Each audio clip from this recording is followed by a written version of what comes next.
Assalamu alaikum урматтуу туугандар, жана ошондой эле YouTube көрүүчүлөр, амансыздарбы?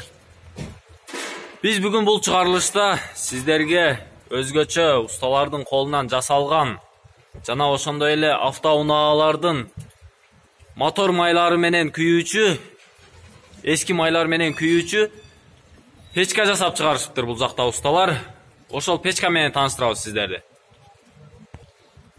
Мына ушул печканы көрсөңүздөр, мына монтип жалындап, ысытып күйүп турат. Бир устакананы полностью ысытат экен.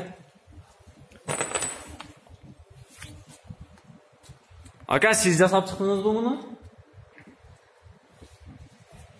Кандай, канча литр май жагасыз ака? 6 литр, а? Бул мына жерлерине түтөбөйбү анан? Түтөбөйт экен, а? Моору узун. Мына үстүдөгүсү эмне ака? Буяка мындай суу, таратка суу койгону. Мына таратка суу койгону болот экен, а? Чайдагы кайнатабы бул? Чай кайнатат, мына көзгө ачып койсо. Чай кайнатат экен. Мына жеринен дымоход экен, а бул?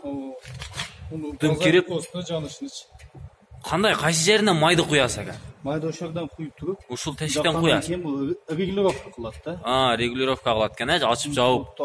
Өтө жакшы. Мына монтип устаканадан монтип моор чыгарып коюптур.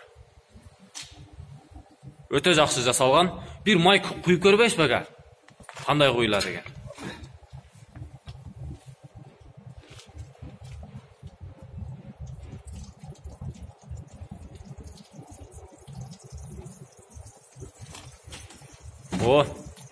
Мына лыпылдап күйүп турат. Өтө ысыгын берет экен. Канча литр май жагасыз ака бир күндө? 6 литр. 6 литр май жагылат экен. Мына үстү газ баллонбу баягы? Фреондун баллон. Фреондун баллону, а? Кесип эле коюп койгонсуз. Өтө жакшы. Мына үстүдөн даратка чай койсо болот экен. Дараттын суусун чай коюп кайнатып ичсе болот экен. Бул устаканага өтө жакшы экен да. Устаканага коюлат турган нерсе. Мына устаканалар баягындай иштеген нерселер, мебель жасагандар өздөрүнүн эмесине койсо болот экен да, ишканасына. Жылуу болот экен.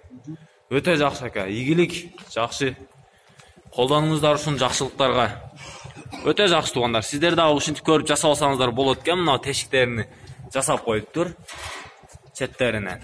Бул жерден регулировка кылат экен. Дымоход.